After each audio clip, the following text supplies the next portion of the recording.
কিরে, তোর এত সময় লাগে রেডি হতে? কত কিছু যে তোর মাখতে হবে। আজ শুধু মেয়ে দেখতে যাচ্ছি, বিয়ে করতে নয়, ঠিক আছে? তাড়াতাড়ি চল। ভাই, আমি কই এত সাজছি? আর শুধু প্যান্ট আর শার্টটাই তো পরেছি। আর এখন শুধু চুলগুলো ঠিক করেছি আর কি। আচ্ছা হয়েছে তো, এবার চল। কোনো রকমে চুলগুলো ঠিক করে ভাইয়ার সাথে বাসা থেকে বের হয়ে গাড়িতে উঠে বসি। চলুন, মেয়ে দেখতে যেতে যেতে আমার পরিচয়টা দিয়ে দেই। আমি বাঁধন ইসলাম, বড় ভাই আকাশ ইসলাম। আমি আমার জন্মের আগেই আব্বুকে হারিয়েছি, আর জন্মের সময় মাকে। বাবা মায়ের ভালোবাসা কেমন হয় তা আমি জানি না, তবে ভাইয়া কখনো সেই অভাব বুঝতেই দেয়নি। কত কষ্ট করে যে আমাকে এই পর্যন্ত এনেছে সেটা পরেই বলবো। ভাইয়া জোর করে আমার জন্য মেয়ে দেখতে নিয়ে যাচ্ছে। আগে তাকে বিয়ে করতে বললাম, কিন্তু তার এক কথা, আমি আগে বিয়ে করব, তারপর সে ভেবে দেখবে। আর এই সব কিছু আমার জন্যই। কি সেই কারণ একটু অপেক্ষা করুন, সব জানতে পারবেন। কিছু সময়ের মধ্যে চলে আসি মেয়ের বাসার সামনে। গাড়ি থেকে বের হতেই ভাইয়া বলে, চুলগুলোর কি অবস্থা করে রেখেছিস তুই? মেয়ে দেখতে আসছি, কোথায় একটু নম্র ভদ্র হয়ে আসবি? তা না করে বখাটে ছেলেদের মতো করে চুলগুলাকে করে আসছিস। এদিকে আয়, আমি তো চুলগুলো ঠিক করে দিচ্ছি। বলেই ভাইয়া আমার কাছে আসে, কিন্তু আমার মাথায় ভালো করে তার হাত পৌঁছাচ্ছে না। তাল গাছের মতো দাঁড়িয়ে না থেকে নিচু হ। তুমি আমার থেকে খাটো, সেটা কি আমার দোষ নাকি? যদি মেয়ের বাসায় আজকে না আসতাম না, তোকে একটা চটকানা দিয়ে সবগুলা দাঁত ফেলে দিতাম। ফাজিল কোথাকার। হ্যাঁ, সেই ছোট থেকে তোমার এই ডায়লগ শুনে আসছি, কিন্তু আজও কাজের দেখা পেলাম না। ভাইয়া মুচকি হেসে আমার চুল ঠিক করে দেয়। দুই ভাই এরপর বাসার ভিতরে চলে আসি। বাসার ভিতরে ঢুকতেই দেখি রহমান সাহেব। আমি যে অফিসের ম্যানেজার, রহমান সাহেব সেই অফিসের একজন স্টাফ। আরে স্যার, আপনি আপনি তাহলে পাত্র? আপনি আমার ভাইকে চেনেন আঙ্কেল? চিনব না কেন? উনি তো আমি যে কোম্পানিতে কাজ করি, উনি সেই কোম্পানির ম্যানেজার। ও আচ্ছা, ও আপনার ছোট আঙ্কেল। এখানে ওকে স্যার বলতে হবে না। আর ওই পাত্র। ঠিক আছে বাবা, তোমরা বসো, আমি আমার মিসেসকে বলছি আমার মেয়েকে নিয়ে আসতে। আমি আর ভাইয়া বসে পড়ি। কিছু সময় পর একটা মেয়ে ইয়া বড় ঘোমটা দিয়ে ট্রেতে করে জুস নিয়ে আসে। ভাইয়ার আমি দুজনেই জুস খেয়ে নেই। আমার মেয়ে, দাঁড়িয়ে আছো কেন? ওটা তুলে দাও। স্যার দেখবেন তো নাকি? রহমান সাহেবের কথা শুনে ওনার ওয়াইফ মেয়ের ঘোমটাটা তুলে দেয়। মেয়েকে দেখেই তো আমি 440 ভোল্টের একটা ঝটকা খেয়ে যাই। এ তো মেধা, আমার এক্স। বাঁধন মেয়েটা কিন্তু সুন্দর আছে, আমার কিন্তু খুব পছন্দ হয়েছে। একটু চুপ থাকো ভাইয়া। রহমান সাহেব, আমি আপনার মেয়ের সাথে একটু আলাদা কথা বলতে চাই। কত বড় বেয়াদব ছেলেটা, আমার আব্বুর নাম ধরে ডাকছে। মেয়েকে দেখতে সে মেয়ের বাবার নাম ধরে ডাকে। বেয়াদবটার মুখটা দেখার জন্য মাথা তুলে তাকাতেই আমি চুপ হয়ে যাই। এ তো বাঁধন। আমি কিছু বলবো তার আগেই আব্বু বলে, কোনো সমস্যা নেই স্যার। মেধা মা, তুই স্যারকে নিয়ে আমাদের ছাদে যা। আমি মাথা নেড়ে বাঁধনকে নিয়ে চলে আসি ছাদে। দুজনেই চুপচাপ দাঁড়িয়ে আছি। কিছু সময় পর বাঁধন বলে, কেমন আছো তুমি? ভালো আছি, তুমি কেমন আছো? আলহামদুলিল্লাহ, ভালো খুব। তুমি তাহলে রহমান সাহেবের মেয়ে? হুম। আচ্ছা আব্বু, তোমাকে স্যার বলে কেন ডাকছিল? কারণ আমি তোমার আব্বুর স্যার। আমি যে কোম্পানির ম্যানেজার, তোমার আব্বু সেই কোম্পানির স্টাফ। আচ্ছা, এসব ছাড়ো। তোমার আব্বু তো আমার সাথে তোমার বিয়ে দিতে আপত্তি করবে না। তা তোমার কোনো আপত্তি নেই তো আমাকে বিয়ে করতে? একদমই না। আমি তো তোমাকে ভালোবাসতাম, তোমাকে বিয়ে করতে আপত্তি কেন থাকবে? একজন অটো রিক্সা চালকের ভাইকে বিয়ে করতে কোনো আপত্তি নেই তোমার? বাঁধন, সেদিন তোমার আসল পরিচয় পেয়ে আমার মাথা গরম হয়ে গিয়েছিল। হুট করে ওসব শোনায় তোমাকে অনেকগুলো কথা বলে ফেলেছি, কিন্তু আমি কিন্তু এখনো তোমাকে সত্যিই ভালোবাসি। ভালোবাসা? হ্যাঁ, তোমার ভালোবাসা আমার দেখা হয়ে গিয়েছে মেধা। তুমি আমাকে কখনোই ভালোবাসোনি, আমার বলা মিথ্যা টাকাকে ভালোবেসেছিলে। তুমি আমার সেই ভাইকে ছোট করে কথা বলেছ যে ভাই তার সারাটা জীবনের আয়টা আমার পিছনেই খরচ করেছে, নিজে ছেঁড়া শার্ট পরে মাসের পর মাস কাটিয়ে দিয়েছে, আমাকে ভালো পোশাক পরিয়েছে, নিজে একবেলা না খেয়ে আমার মুখে 3 বেলা খাবার তুলে দিয়েছে। সেই ভাইকে তুমি অপমান করে কথা বলেছ। তুমি কি করে ভাবলে আমি আমার থেকে ছোট পোস্টের চাকরি করা লোকের মেয়েকে আমি বিয়ে করব? I reject you. তোমার মতো মেয়ে আমার বাসায় কাজের মেয়ে হওয়ারও যোগ্যতা রাখে না। আর কখনো তোমার ওই মুখটা যেন আমাকে না দেখতে হয়। গুড বাই মেধা। বাঁধনের কথা শুনে বুকের ভিতরটা ফেটে যাচ্ছে। বাঁধন চলে যাচ্ছে আর আমি ছাদে বসেই কান্না করছি। পিছনে থেকে ডাকলেও বাঁধন সে ডাকে সাড়া দেয় না। কিরে ভাই, তোর চোখ মুখ এমন দেখাচ্ছে কেন? আর মেধা কোথায়? সরি রহমান সাহেব, আপনার মেয়েকে আমার পছন্দ হয়নি। আপনার স্ট্যাটাসের কাউকে খুঁজে আপনার মেয়েকে বিয়ে দিয়ে দিন, ওকে? আমার স্ট্যাটাস আপনার থেকে অনেক হাই। ভাইয়া চলো। ভাইয়াকে আর কিছু বলার সুযোগ না দিয়ে হাত ধরে টেনে বাসা থেকে বের হয়ে গাড়িতে উঠে বসি। ভাইয়া গাড়িতে অনেক প্রশ্ন করে, কিন্তু আমি ভাইয়ার প্রশ্নের কোনো উত্তরই দেইনি। চুপচাপ গাড়ি চালিয়ে বাসায় চলে আসি। ব্যালকনিতে দাঁড়িয়ে আছি, প্রায় সন্ধ্যা নেমে আসছে। হঠাৎ কাঁধে কারো হাত পড়ায় পিছনে তাকিয়ে দেখি ভাইয়া দাঁড়িয়ে আছে। কিরে ভাই, একা একা দাঁড়িয়ে আছিস কেন? এমনিই দাঁড়িয়ে আছি ভাই। তুমি এখন এখানে কি করছো? তোর সাথে কিছু কথা বলার আছে, তাই তোকে খুঁজতে খুঁজতে এখানে এলাম। গাড়িতে তো কোনো কথার উত্তরই দিলি না। আসো বেঞ্চে বসে কথা বলি। ভাইয়াকে নিয়ে বেঞ্চের কাছে চলে আসি। ভাইয়াকে বেঞ্চে বসিয়ে আমি ভাইয়ার পায়ের কাছে বসে ভাইয়ার পায়ে মাথা রাখি। কিরে, নিচে বসলি কেন? উপরে বস। সমস্যা নেই ভাইয়া, তোমার কোলে মাথা রাখতে ইচ্ছে করলো, তাই এখানে বসলাম। আচ্ছা ভাই, মেয়েটা তো দেখতে খুবই সুন্দর আর শিক্ষিত, তাই না? তাহলে তুই না করলি কেন? আর তোর কথা শুনে মনে হলো যে তুই মেয়েটাকে আগে থেকে চিনিস। ওর নাম মেধা ভাইয়া। সেটা তোর বাবাই বলল। নামে কি সমস্যা? নামটা তো সুন্দরী। আমি ওকে খুব ভালোবাসতাম। এটাই কি সেই মেয়ে যার সাথে তুই রাত জেগে কথা বলতি? এটাই কি সেই মেয়ে? ভাইয়া। তাহলে তো সবই ঠিক আছে, সমস্যাটা কোথায়? সমস্যা আছে ভাইয়া। শোনো তাহলে সেই প্রথম থেকে, যখন থেকে আমার মনে আছে। সাথে দর্শকেরও তো একটু জানতে হবে আমার জীবনের কথাগুলো। আমার বয়স তখন 5 বছর। স্কুলে যাব না বলে বায়না করছি। অতীত। কি হয়েছে? স্কুলে যাবি না কেন? আমাকে টাকা না দিলে আমি যাব না স্কুলে। আচ্ছা, এই নিয়ে 10 টাকা। স্কুল থেকে আসলে আরো 10 টাকা দিব। সত্যি তো ভাইয়া? সত্যি কথা। এখন অটোতে উঠে বস, আমি তোকে স্কুলে দিয়ে আসছি। ভাইয়ার সাথে যাই স্কুলে। আমার ভাইয়া একজন অটো রিক্সা চালক। একটা ছোট একটা রুমে ঘর নিয়ে 2 ভাই থাকি। ভাইয়া অটো রিক্সা চালিয়ে যা টাকা পায় তাই দিয়ে রুম ভাড়া, আমার পড়াশোনার খরচ আর অটো রিক্সার ভাড়া চলে যায়। দেখতে দেখতে কেটে যায় আরও 10 বছর। আমি এসএসসি পাশ করে কলেজে উঠেছি। আর কলেজের প্রথম দিনই দেখা হয় মেধার সাথে। প্রথম দেখাতেই মেধার প্রেমে পড়ে যাই। কি করে মেধাকে আমার জীবনে আনবো সেটাই ভাবছিলাম। তখনই বন্ধুরা বুদ্ধি দেয় বড়লোক ছেলে সেজে মেধার সাথে বন্ধুত্ব করতে। আমিও বন্ধুদের কথা মতো একটা বাইক ভাড়া করি। তারপর ভাইয়ার থেকে টাকা নিয়ে দামি ব্র্যান্ডের জামা কাপড়, শুজ, ঘড়ি আর সানগ্লাস কিনি। বাইক নিয়ে কলেজে আসি।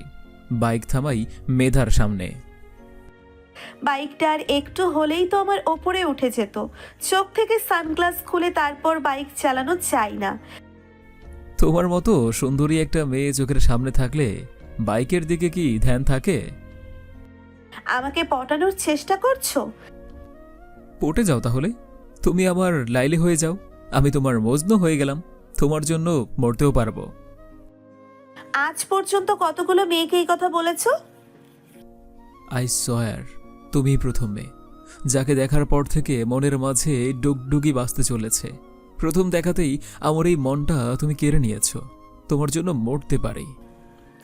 এই মেধা রহমানকে পটানো এত সহজ না মিস্টার, অন্য কোথাও চেষ্টা করো।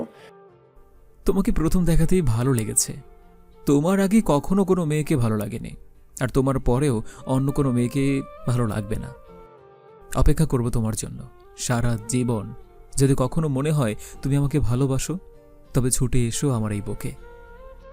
কারো সম্পর্কে না জেনে কাউকে কি এতটা ভালোবাসা যায়? এখনো পর্যন্ত আমার নাম জানতে না আমি বলার আগ পর্যন্ত, আমি কোথায় থাকি, আমার পরিচয় কি, কোনো কিছুই তো জানো না। তাহলে এত ভালোবাসার কারণ কি?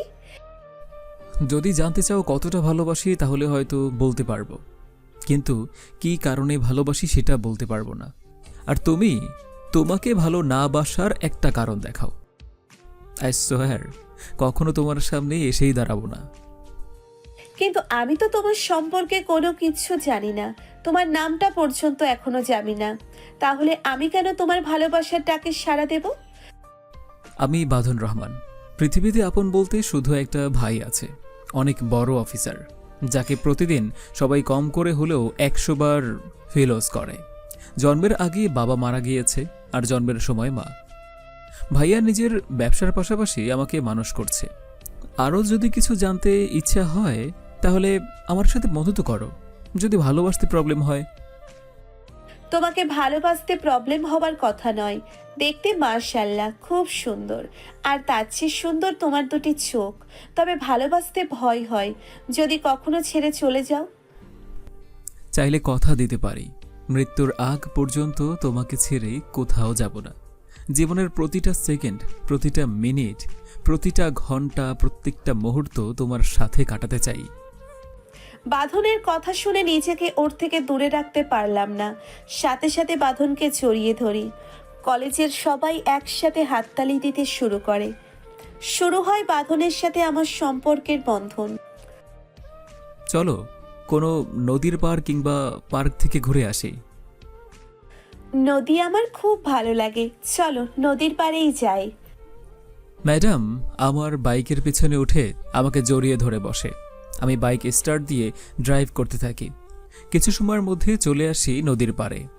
বাইক একপাশে রেখে দুজন পাশাপাশি বসে বেশ অনেকটা সময় দুজন একসাথে বসে আড্ডা দেই। তারপর মেয়েদেরকে নিয়ে বাইকের কাছে চলে আসি। দুজনে বাইকে উঠে বসছি। এরপর আমি মেয়েদের বাসায় নামিয়ে দেই। ম্যাডাম আমাকে বিদায় দিয়ে ভেতরে চলে যায়। আমি বাইরে বসে বাড়ির দিকে তাকিয়ে আছি। বিশাল এক বাড়ি, যা আমার জন্য শুধুই স্বপ্ন। মিথ্যা কথা বলে তুমি তাকে পটিয়ে নিলাম, কিন্তু মেয়েরা যদি আবার সত্যিটা জানে তাহলে কি হবে ওপরওয়ালাই জানে। সব ভাবনা চিন্তা বাদ দিয়ে যার থেকে বাইক ভাড়া নিয়েছি তাকে বুঝিয়ে বাসায় চলে আসি। বাসায় এসে দেখি ভাইয়া রান্না করছে। কিরে, আজ তো লেট হলো তোর? ক্লাস শেষ করে কোথাও গিয়েছিলে? কোথাও যায়নি তো ভাইয়া, কলেজে একটু বন্ধুদের সাথে আড্ডা দিচ্ছিলাম। আর যাই করি ভাই, লেখাপড়াটা অন্তত ঠিক মতো করিস, ঠিক আছে? তোকে ঘিরে আমার অনেক স্বপ্ন, যে স্বপ্নগুলো তুই নষ্ট করিস না ভাই। তুমি যে কি বলো না ভাইয়া, আমি তো ঠিক মতোই পড়াশোনা করছি। আচ্ছা তুমি এভাবে আর কতদিন রান্না করবে বলো তো? কতবার বললাম একটা বিয়ে করে নাও, মানে শুনছিই না আমার কথা। ভাবি থাকলে কত ভালো হতো বলো, আমার জন্য মজার মজার রান্নাও করতো, আর তার সাথে তুমিও খেতে পারতে। একটা চটকানা এত সব দাঁতগুলো দেখো, যা গিয়ে ফ্রেশ হয়ে আয়। আমার রান্না শেষ, এরপর দুই ভাই একসাথে খাবো। আমাকে আবার বের হতে হবে তো অটোরিকশা নিয়ে। আমি লেখাপড়া শেষ করে ভাইয়া একটা চাকরি করব, হ্যাঁ? তারপর তোমাকে আর এই অটো চালাতে হবে না।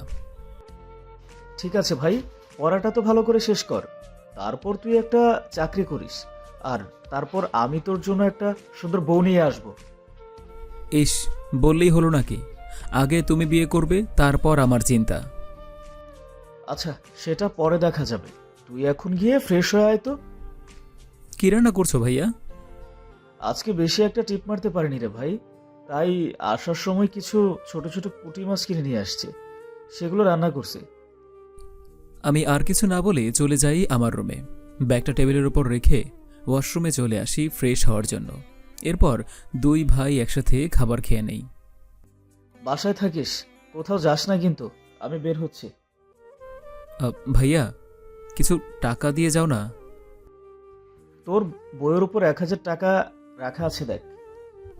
আমার লক্ষ্মী ভাইয়া। ঠিক আছে, তুমি যাও। ভাইয়া চলে গেলে আমি বইয়ের উপর থেকে টাকাটা নিয়ে প্যান্টের পকেটে রেখে দেই।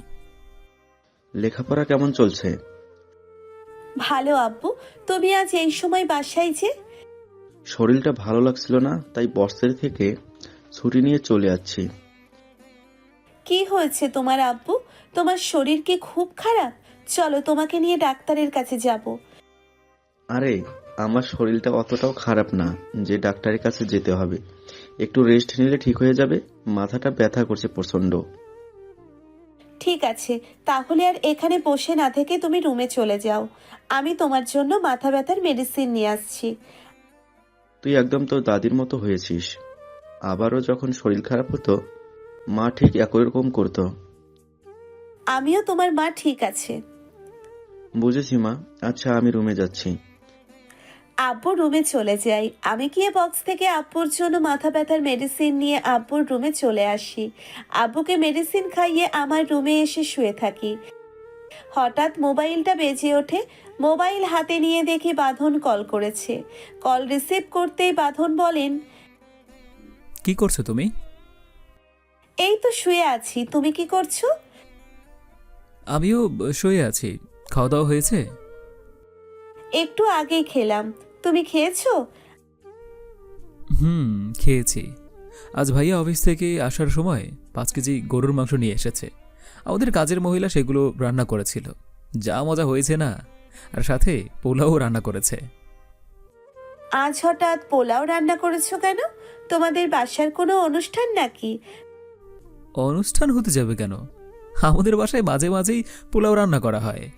ওই, আমার পোলাও একটু বেশি পছন্দ তো, তাই ভাইয়া মাঝে মাঝে নিয়ে আসে। তোমার ভাইয়া তোমাকে খুব ভালোবাসে বুঝি? খুব ভালোবাসে ভাইয়া আমাকে। আমার জন্য এখনো পর্যন্ত বিয়েটাই করেনি, তুমি জানো? কত বড় বড় ঘর থেকে ভাইয়ার জন্য বিয়ের সম্বন্ধ আসছে। কিন্তু ভাইয়া আবারও এক কথা, আমাকে আগে লেখাপড়া শেষ করাবে, আর তারপর নাকি বিজনেস সামলাতে হবে। সে সব কিছু আমাকে বুঝিয়ে দিয়ে তারপর বিয়ে করবে। বুঝলাম। আজকে দেখা করতে পারবে? কখন কোথায় আসতে হবে তুমি বলো, আমি চলে আসছি। বিকেল 4টায় আমাকে যেখানে নামিয়ে দিয়ে গেছে সেখানে চলে এসো। তারপর না হয় দুজন মিলে ঠিক করব কোথায় যাব। ঠিক আছে ম্যাডাম, 1 সেকেন্ডও লেট হবে না। আচ্ছা শোনো, তুমি আজকে নীল শাড়ি পরে বের হয়েও, হ্যাঁ? আমিও নীল পাঞ্জাবি পরে আসব, যাতে আমাদের দুজনকে দেখে সবাই বুঝতে পারে যে আমরা একে অপরকে কতটা ভালোবাসি। ঠিক আছে স্যার, তাই হবে। এখন তাহলে রাখছি। বাঁধন ঠিক আছে বললে আমি কল কেটে দিয়ে ঘুমানোর চেষ্টা করি। বিকেল 4টেই এখন ফ্রেশ হয়ে ওয়ার্ড্রপ থেকে নীল শাড়ি নিয়ে আম্মুর কাছে চলে আসি। আম্মুকে বলি শাড়িটা পরিয়ে দিতে। আব্বু পাশেই শুয়ে আছে। হঠাৎ আমাকে শাড়ি পরতে দেখে আব্বু বলে, কিরে, কোথাও যাচ্ছিস নাকি তুই? আমরা বান্ধবীরা মিলে আজকে ঘুরতে যাব আব্বু। ঠিক আছে, তবে বেশি লেট করিস না, তাড়াতাড়ি চলে আসিস। আমি ঠিক আছি বললে আম্মু আমাকে শাড়ি পরিয়ে দেয়। এরপর আমার রুমে এসে ম্যাচিং করে কানের দুল, কপালের টিপ, হাতে কাচের ছুরি পরে নিই। এরপর চোখে গাঢ় করে কাজল দিয়ে নিজেকে আয়নায় দেখছি।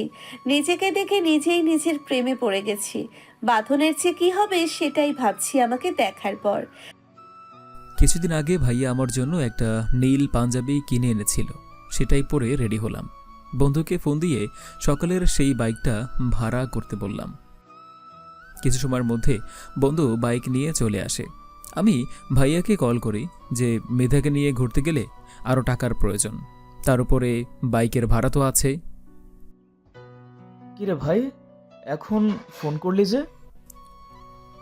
ভাইয়া, আমার আরও কিছু টাকা লাগবে, তোমার কাছে কি আছে? তোকে একটু আগে না 1,000 টাকা দিয়ে আসলাম। আসলে ভাইয়া, কালকে একটা অনুষ্ঠান হবে কলেজে, আর বুঝতেই তো পারছো বন্ধুবান্ধবও আছে। ওরা সবাই জোরাজোরি করছে। আমি তো প্রথমে নাই করেছিলাম, তবে তোমার যদি সমস্যা হয় আমি কল করে মানা করে দিচ্ছি। পাগল ভাই একটা, তোকে আমি কখনো না করেছি?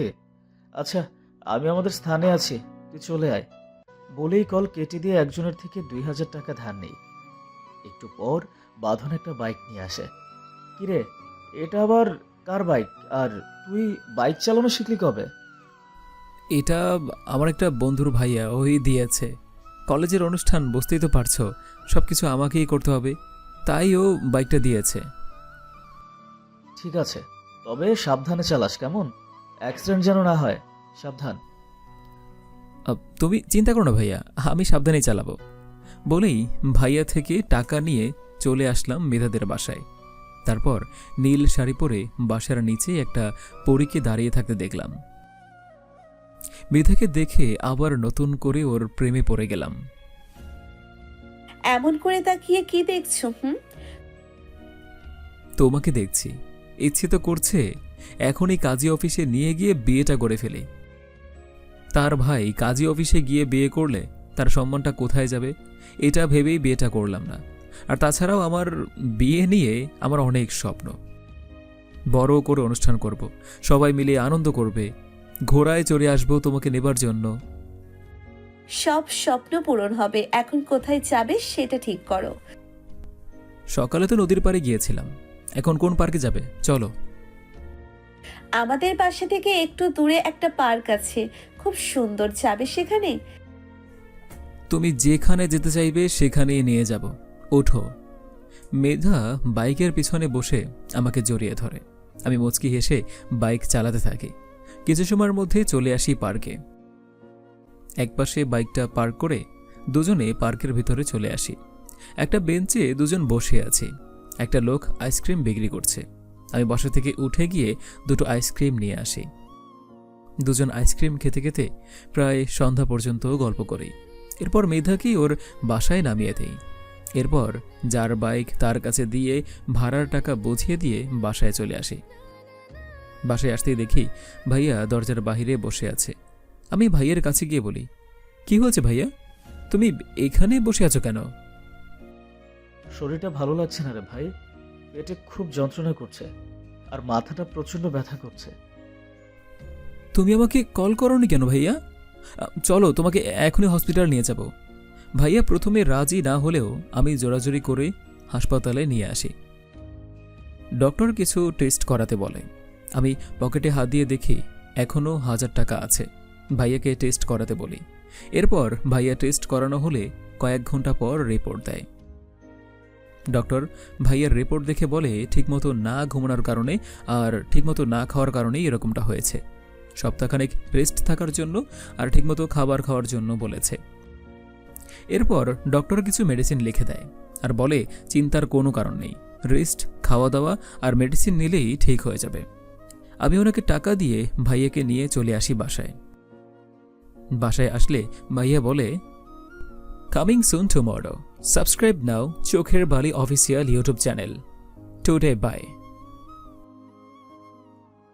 তুই আমার জন্য কেন টাকা নষ্ট করলি? তোর কলেজে না অনুষ্ঠান হবে বলে টাকা নিয়ে গেলি, আর সেই টাকা তুই আমার জন্য নিয়ে আসলি। এখন তোর অনুষ্ঠানের কি হবে? তুমি চুপ করো তো ভাইয়া, তুমি অসুস্থ আর আমি টাকা নিয়ে পার্টি করব? আমার কোনো অনুষ্ঠানের প্রয়োজন নেই।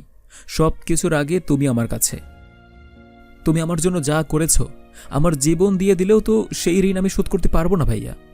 তুমি আগামী 1 সপ্তাহ ঘর থেকে বেরই হবে না। ডক্টর তোমাকে রেস্ট নিতে বলেছে। আরে পাগল, ডাক্তার তো কথা কথায় বলেই। ডাক্তার এসব কথা বলে শুনে চলবে?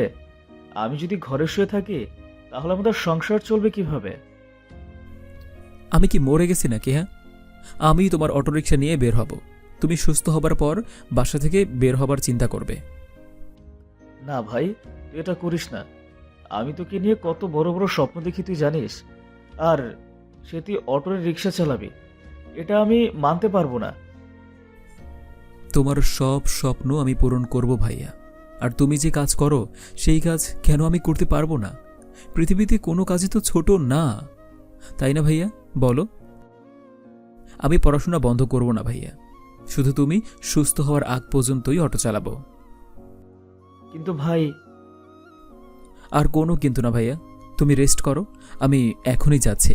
রাতে বাজার করে নিয়ে আসবো, আর আজকে আমি নিজ হাতে রান্না করে তোমাকে খাওয়াবো।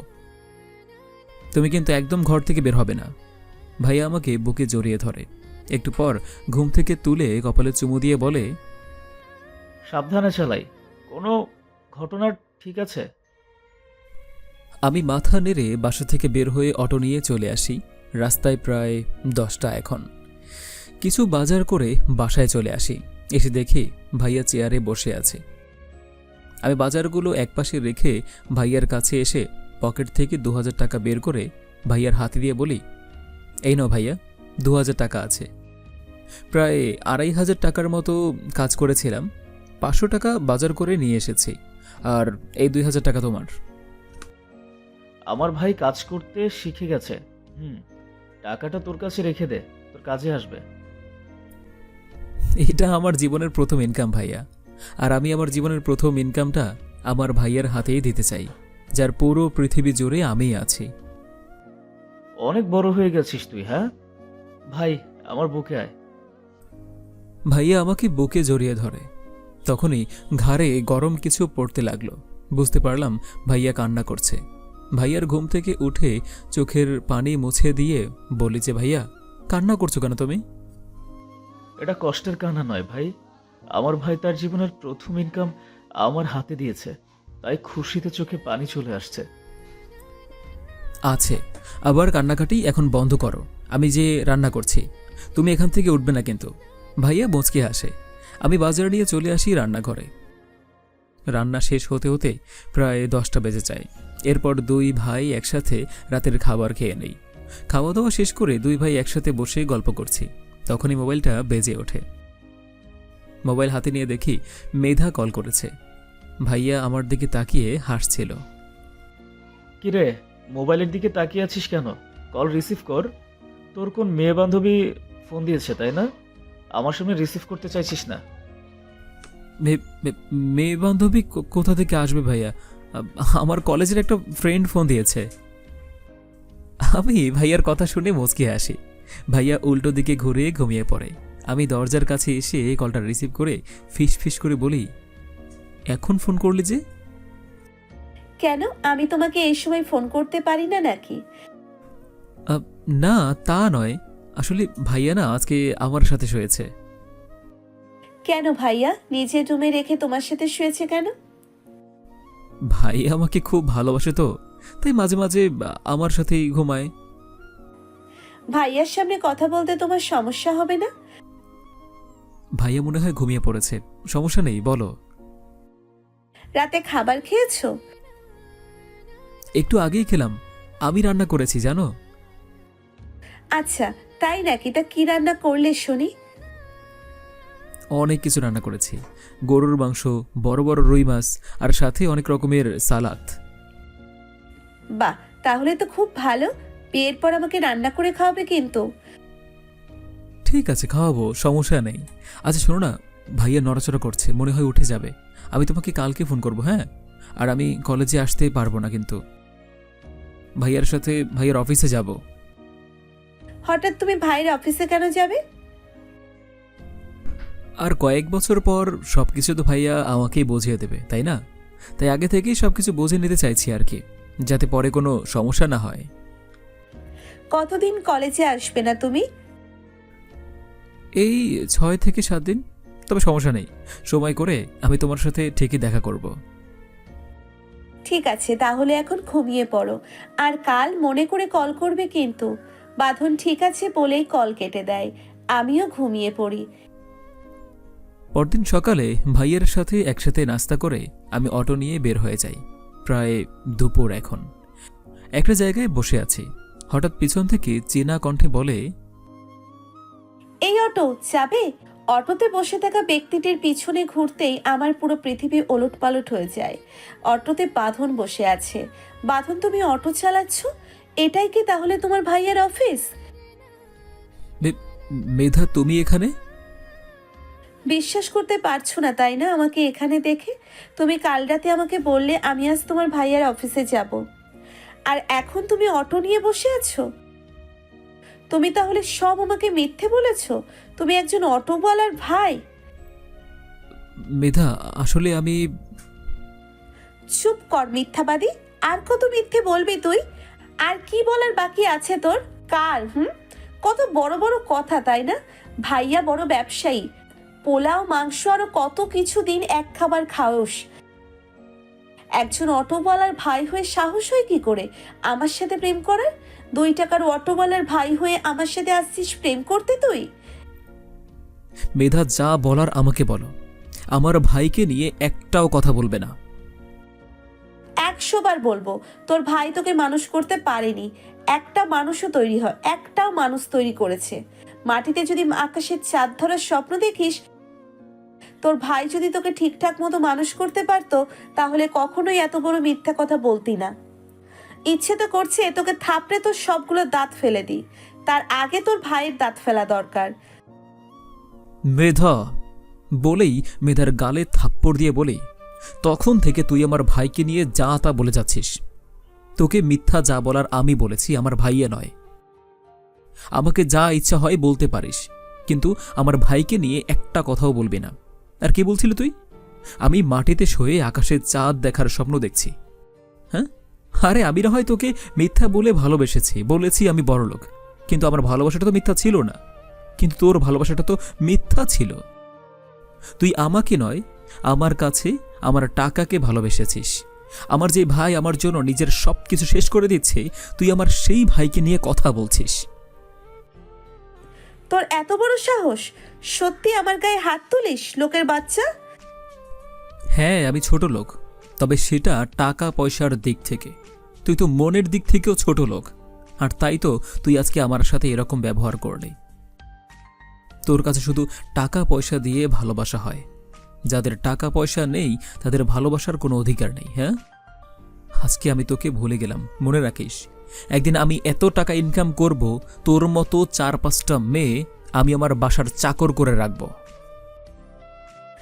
আরে যা যা, ফকিন্নির ছেলেও 4-5টা মেয়েকে চাকরানি করে রাখার জন্য। আর কিছু না বলে আমি সেখান থেকে চলে আসি। চোখের গণে আসা পানিগুলো মুছে ফেলি। মেধা যদি আমাকে হাজার অপমান করত, তাহলে হয়তো আমি এত কিছু বলতাম না। যে ভাইয়া আমার জন্য নিজের সব কিছু বিসর্জন দিয়েছে, তাকে নিয়ে কথা বলেছে। হায় রে পৃথিবী, টাকা পয়সা দিয়ে মানুষের ভালোবাসা তুলনা করা হয়। গরিব বলে আজ আমার ভালোবাসার কোনো মূল্য নেই। এভাবেই দেখতে দেখতে কেটে যায় 6টা বছর।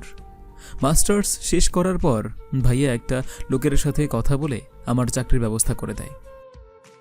তারপর ভাইয়া বিয়ের জন্য জোরাজুরি করে, আর আজ বিকেলে গিয়েছিলাম মেয়ে দেখার জন্য। তারপর কি হয়েছে তা তো সবাই আপনারা জানেন। তো বর্তমান ভাইয়ার দিকে তাকিয়ে দেখি ভাইয়ার চোখে পানি। কি হচ্ছে ভাইয়া, কান্না করছো কেন? আমি একজন সামান্য অটো চালক, এই বলে তোর ভালোবাসার মানুষটাও তোকে ছেড়ে চলে গেছে। আমার জন্য ভালোবাসার মানুষটাকে ছেড়ে দিলে ভালোবাসিস তুই আমাকে অনেক। তোমাকে ভালো না বাসলে কাকে ভালোবাসবো? হ্যাঁ, তুমি আমার জন্য এখন পর্যন্ত বিয়েটাও করনি। চুল দাড়ি সবই তো একদম পেকে গিয়েছে। তুমি কেন বিয়ে করনি আমি বুঝিনি বলে মনে করেছো? হ্যাঁ, আচ্ছা, সব কিছু বুঝে গেছে, কি বুঝিস বলতো? তুমি ভেবেছো তুমি বিয়ে করার পর তোমার বউ যদি আমাকে না দেখে, আমাকে বাসা থেকে বের করে দেয়, আমার যাতে কষ্ট না হয়, সেই জন্য তুমি এখন পর্যন্ত বিয়ে করনি। এদিকে তোমাকে নিয়ে একটা মেয়ে বাজে কথা বলার পরেও আমি তাকে বিয়ে করব।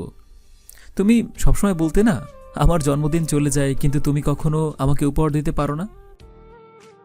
আরে তোমার মতো ভাই যারা আছে তার আবার উপহার কিসের দরকার বলো? বাবা মায়ের অভাব তুমি কখনো আমার উপর বসতেই দাওনি, সব পূরণ করেছ। বাবার ভালোবাসা, মায়ের স্নেহ আদর সবই তো দিয়েছ তুমি। সারাটা জীবন বাবার মতো আমার মাথায় সারা দিয়ে আসছো, নিজে ঠিকমতো না খেয়ে আমাকে খাওয়াতে, আর বিপদে সব সময় তুমি আমার পাশে থেকেছো ভাইয়া। আমার মুখে সব সময় হাসি ফুটিয়েছ। আমার পুরো দুনিয়া তুমি ভাইয়া, তুমি আমার সবকিছু। তোমাকে নিয়ে আমার হাজার লক্ষ লক্ষ কোটি গর্ব করি আমি। তুমি তো আমার অহংকার। তোমার মমতার কাছে তো পুরো পৃথিবী সোনা দানা হার মেনে যাবে। তোমার মতো ভাই থাকতে আমি উপহার দিয়ে কি করব ভাইয়া বলো? তুমি তোমার জীবনের শ্রেষ্ঠ উপহার। আর কিসের উপহার লাগবে? আমার সকল আধারে তুমি আমার জীবনে আলো হয়ে আসো। সব সময় আমার পাশে থেকে বন্ধু হয়ে আমাকে আগলে রেখেছো। আমি উপরওয়ালার কাছে পরকালেও তোমাকে আমার বড় ভাই হিসেবে চাই ভাইয়া। বড্ড বড় হয়ে গেছিস তুই, এত কথা শিখলি কবে তুই? ভাইয়া, তোমাকে একটা কথা বলি। বল না, কি বলবি? তোমাকে কখনো বলা হয়ে ওঠেনি, আমি তোমাকে খুব ভালোবাসি ভাইয়া। তুমি আমাকে যতটা ভালোবাসো তার চেয়ে অনেক বেশি আমি তোমাকে ভালোবাসি। আমিও তো তোকে খুব ভালোবাসি রে ভাই। আচ্ছা, এখন আমি তোকে যা বলবো তা কিন্তু তোকে শুনতে হবে। তুমি শুধু আদেশ করো ভাইয়া। আগে যা হয়ে গেছে তা তো হয়ে গেছে, সেগুলো বাদ দে। সেখানে তোর দোষ ছিল। তুমি তাকে মিথ্যা বলেছিলে যেতে বড় লোকের ভাই। মেধাকে দেখে মনে হলো তোকে এখনো ভালোবাসে। আমি বলি কি, তুই ওকে বিয়ে কর ভাই। আমার মেয়েটাকে খুব পছন্দ হয়েছে। তুমি আমাকে যা বলবে আমি সব শুনবো ভাইয়া, শুধু এই কথাটা ছাড়া যে তোমাকে ছোট করে কথা বলে সে আর যাই হোক না কেন আমার বউ হতে পারে না। যেটা বললাম সেটাই তো শুনলি না, আর কি বলবো? আচ্ছা, আমি তোমাকে যা বলি তুমি তাই শুনবে, কিন্তু এবার তুমি বিয়ে করবে। আমার বন্ধুর একটা বোন আছে, আমি দেখেছি, আর বন্ধুর সাথে আমার কথাও হয়েছে। কাল আমরা আমার বন্ধুর বোনকে দেখতে যাচ্ছি, তাকে তুমি বিয়ে করবে। আমার কত স্বপ্ন তুমি জানো? তোমার বিয়ের পর তোমাদের একটা বেবি হবে, সে আমাকে চাচু চাচু বলে ডাকবে, আর ভাবির সাথে সারাক্ষণ খুনসুটি করব। একটা চটকানা মারবো ফাজিল। আমার কি এখন আর বিয়ের বয়স আছে নাকি? হ্যাঁ, তুই তাকে বিয়ে কর। এখন চাচ্ছু নয়, আব্বু ডাকি শুনবি তুই। কি এমন বয়স হয়ে গেছে তোমার? হ্যাঁ, চুলে যদি কলপ দাও মনে হবে 18 বছরের ছোট। তুই আবার আমার সাথে ফাজলামা করছিস? এবার কিন্তু তোকে সত্যি একটা চটকানা দেবো আমি। ঠিক আছে, সেটা দিও। তবে তুমি কাল আমার সাথে যাচ্ছ। তুমি আমাকে মেয়ে দেখতে যেতে বলেছ, আমি কি না বলেছি বলো? আর এবার কিন্তু আমি যা বলবো তুমিও তাই করবে, আর কোনো কথা হবে না, ঠিক আছে? আমার কি বিয়ে করতেই হবে? না করলে হয় না? না ভাইজান, হয় না। আর কতদিন রান্না করে খাবো বলো তো? ভাবি আজকে মজার মজার খাবার করবে, আর 2 ভাই খেয়ে মোটা হয়ে যাব। ভাইয়া কিছু না বলে উঠে চলে যায়। বুঝতে পারছি ভাইয়া আমার কথায় লজ্জা পেয়েছে। আমি উঠে রুমে চলে আসি। রাতে 2 ভাই একসাথে খাবার খেয়ে যে যার রুমে গিয়ে ঘুমিয়ে পড়ি। পরদিন সকালে ঘুম থেকে উঠে ফ্রেশ হয়ে হলরুমে বসে আছি। হঠাৎ কলিং বেলটা বেজে ওঠে। আমি দরজা খুলতে গেলে তার আগে ভাইয়া দরজা খুলে দেয়। আমি বসে থাকি। আরে বোন, তুমি এত সকালে? ভাইয়া বাঁধন কি বাসায় আছে? হ্যাঁ, ওই তো বসে আছে। এসো, ভেতরে এসো। আমি ভাইয়ার সাথে বাসার ভিতরে আসি। আমাকে দেখে বাঁধন বসা থেকে উঠে দাঁড়ায়। বাঁধনকে দেখেই বুঝতে পারছি আমাকে দেখে খুব বিরক্ত হয়েছে। তুমি এখানে কেন এসেছো?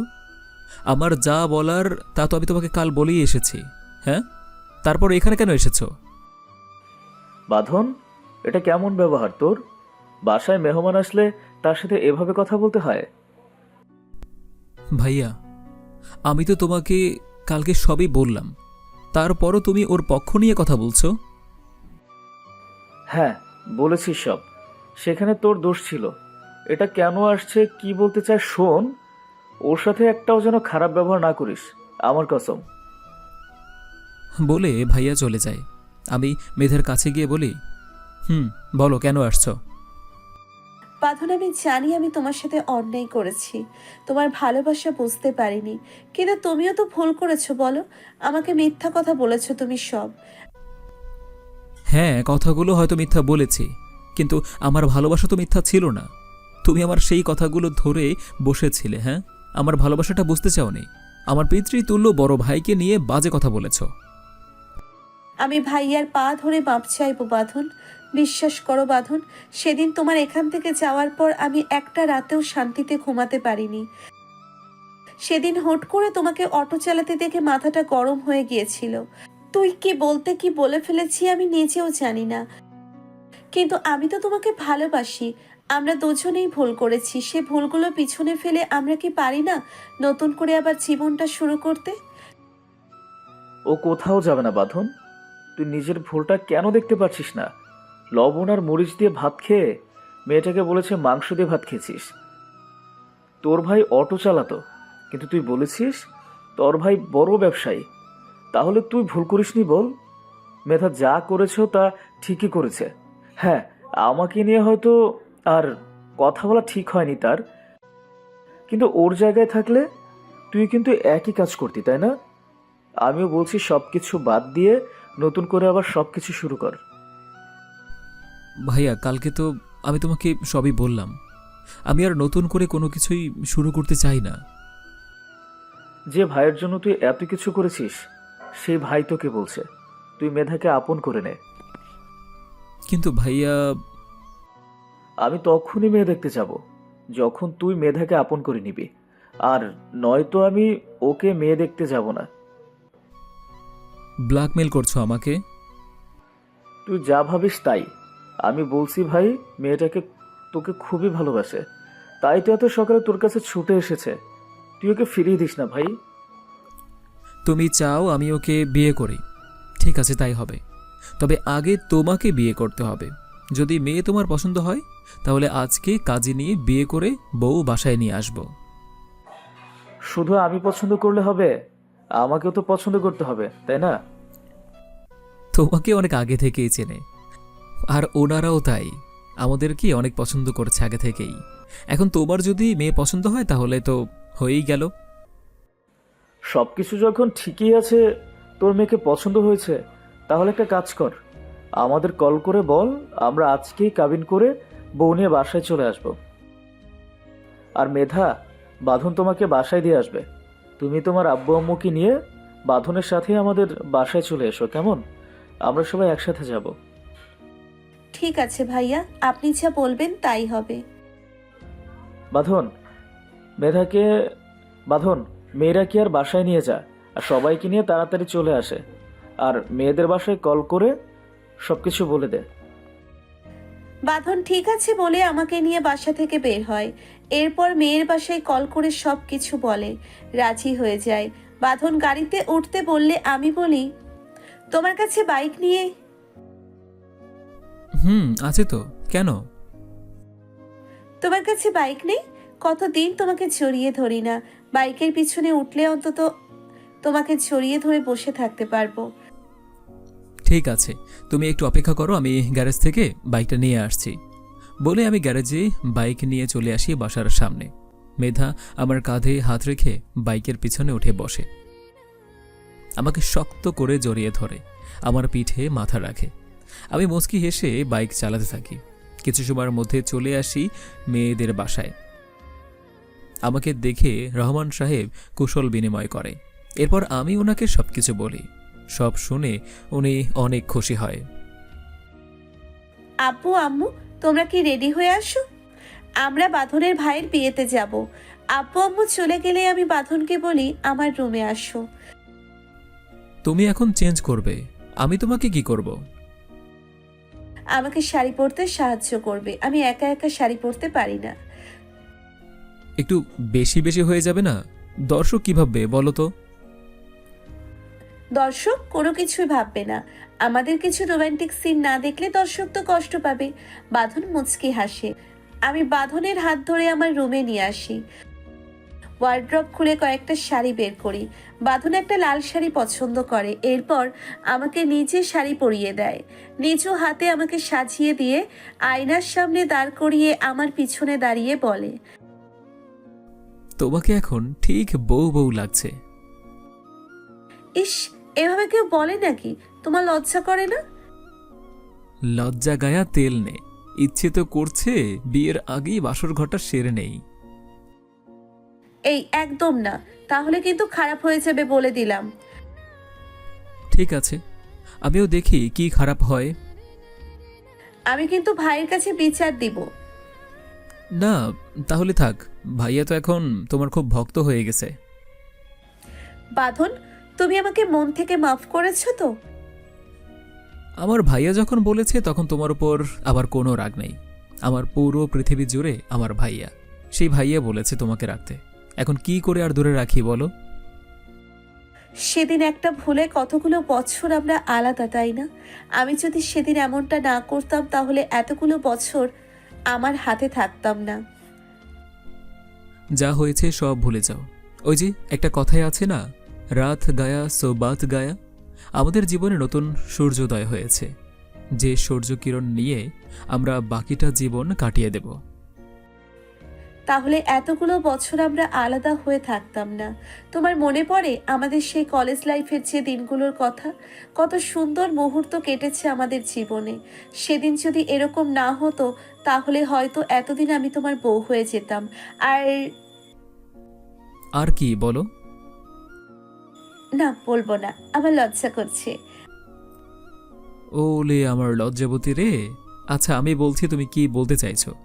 এতদিনে আমাদের দু একটা বেবে হয়ে যেত, তোমাকে আম্মু আর আমাকে আব্বু বলে ডাকতো, এটাই তো বলতে চাইছো? হ্যাঁ, আমি আর কিছু না বলে লজ্জা পেয়ে বাঁধনকে মুক্ত করে কতগুলো বছর বাঁধনের বুকে আজ মাথা রাখলাম। এতদিনের সকল কষ্ট এক মুহূর্তে দূর হয়ে গেল। এই যে মিয়া ভাইরা, আপনারা আর কিতা হনবার চান? প্রথমত ভাইয়ের বিয়ে হইবে, এরপর আমার আর বাঁধনের বিয়ে হইবে, তারপর কিতা হইব সেটা কি আর কন লাগবো? আন্নিরা বুঝেন না কিতা হইতে পারে? বুঝলে বুঝপাতা, না বুঝলে তেজপাতা। আয়ের কইতাম হারতাম না, আর অনেক লজ্জা করতে আছে। অন্যের যদি হনবারই চান তাহলে কইবা মনে আগামী 33 তারিখে। আইসকা আরা আই আড্ডের হগুলোতে বলতে ভালো থাকবেন। টাটা, বাই বাই, আল্লাহ হাফিজ। ঘুমায় পড়েন। হা হা।